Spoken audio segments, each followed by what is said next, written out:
Hii ugonjwa wa corona, kwa maoni yangu, zisiongezwe siasa ama side shows.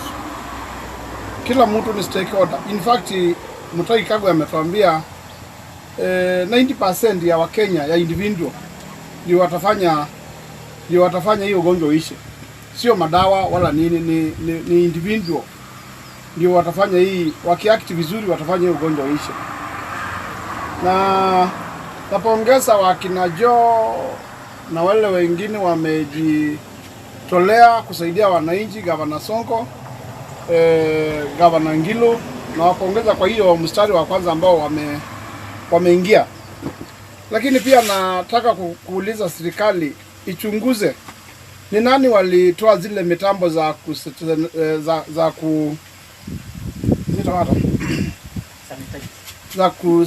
sanitize watu pale Nairobi, zile songo ambao waliweka pale Kibra na akaweka zingine pale Kenicom.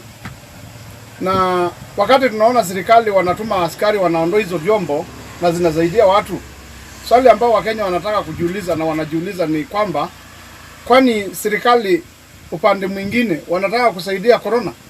Kwa nini mtu ajitolee na ni organization yake ambao isaidie watu na tena waanze wavunje vitu? Hiyo ni tunashtumu hiyo kitendo kwa hali ya juu sana.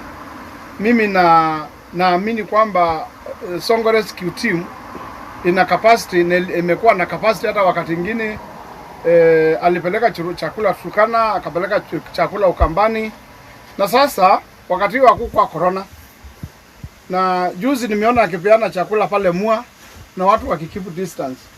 Na sioni kwa nini organization yake anajitolea kusaidia watu na hali wengine hakuna kitu wanafanya, na unaenda kuharibu vitu zake. Hii si wakati wa chuki, hii si wakati wa vita. In fact, ningeuliza hata Jubilee wakome hizi vita zao za ni nani atakuwa neki, ni nani atakuwa nini. Kwa maoni yangu tuanze kupambana na hii ugonjwa, na kila mtu ashike mkono hii vita ya kupambana na hii ugonjwa wa corona. Hii mambo ya kusema ati huyu ameweka hii mwenye, kile kitu ambao itasaidia yoyote itolewe isaidie watu. Na katika hii kupambana na hii ugonjwa wa corona, serikali inatuambia imetumia 40 billion. Pia tunataka uwazi katika hiyo 40 billion. Tujue ni nini wamenunua. Ndio naambiwa kwamba kuna vifaa vinafaa kutumiwa na madaktari ama health workers ambao zina pesa mingi, na ni vizuri ziweke wazi kwa sababu si za mtu, ni pesa za Wakenya. Ndio tujue ni nani anafanya nini na hizo pesa zimetumika kufanya nini. Na kwa mfano tulikuwa tunafikiria hizo pesa zile zilitolewa na mashirika ya nje, tulikuwa tunafikiria mwananchi wa kawaida atasaidiwa kununua hizi vitambara za kujifunika. Saa hii kila mtu anaambiwa ajinunulie. Tulikuwa tunafikiria wale ambao wajiwezi wamekuwa quarantined watalipiwa bill. Saa nyingine naona wanafungua kwa hoteli mpaka walipe bill. Kwa hivyo hii 40 billion si pesa kidogo, ni lazima tuambiwe zilienda wapi. Na mimi niulize tena serikali ya Uhuru Kenyatta, najua kuna watu wengine ni mang'aa. Nakumbuka president akisema kuna watu wako OP na wana kichwa ngumu. Hao watu wako OP na wana kichwa ngumu, labda wao ndio waliharibu hizo vitu za Songo zenye aliweka hiyo mitambo ya kuosha watu ili wasipatwe na hiyo ugonjwa.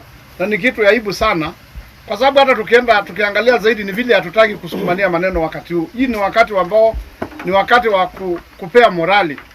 Hata serikali, hata iwe ni waziri, apewa morali aendelee na ile kazi mzuri anafanya. Lakini si kusema tutanyamaza pia wakati ndege ya kwanza kukuja kutoka China ililetwa hapa na ikawaachiliwa. Watu wakaingia Kenya. Si kumaanisha hatuwezi wakumbusha kwamba hata kama wao wanafanya kazi mzuri, wakumbuke hii corona wao ikiisha watawajibika, kwa sababu wao ndio waliruhusu hiyo ndege na karuhusu wa China wajipeleke. Mimi jana nimeongea na rafiki yangu pale Mlolongo na nimeshangaa sana akiniambia wakati ugonjwa ulitajwa kule China,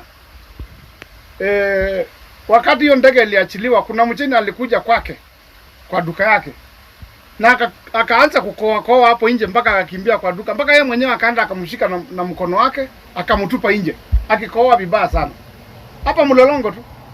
Na huyu jamaa aliniambia baada ya masaa 3 alikuwa kifua imefungana.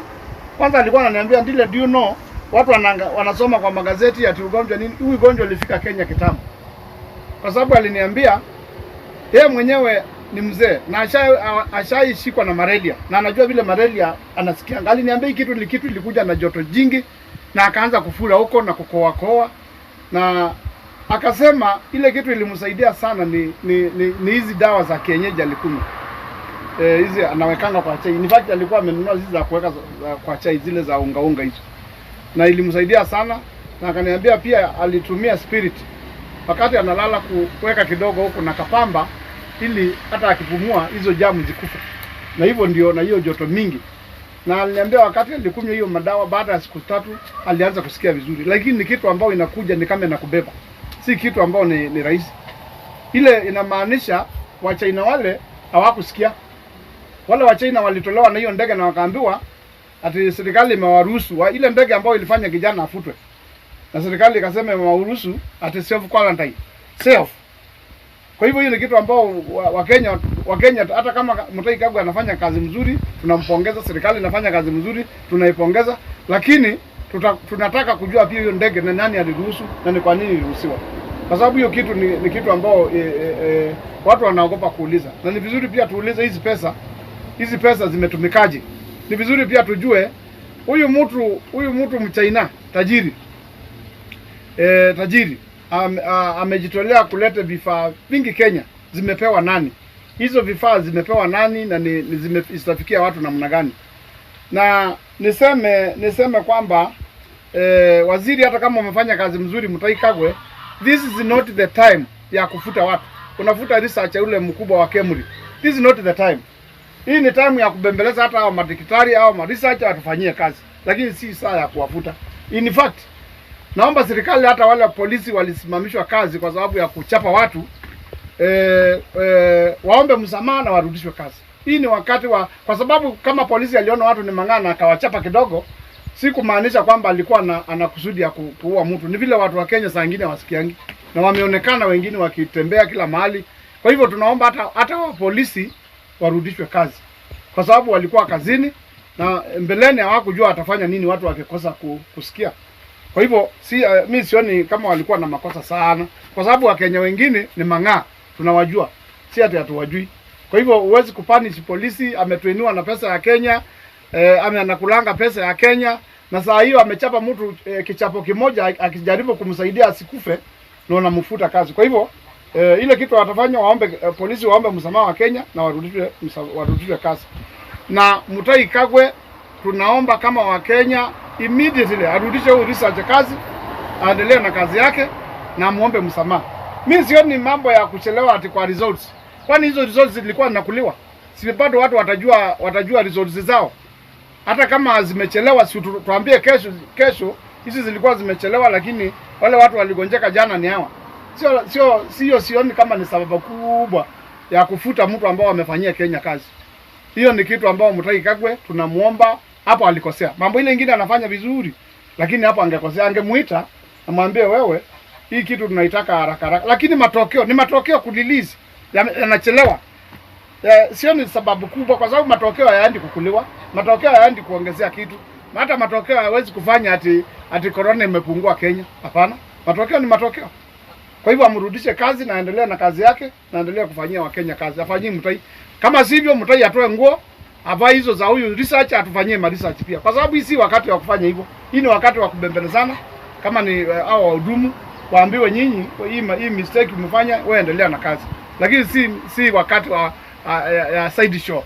Ati wewe Songo usiweke hii, wewe tutakufuta kwa sababu matokeo imechelewa. Hiyo ni kitu ambao tunaishtumu kwa hali ya juu.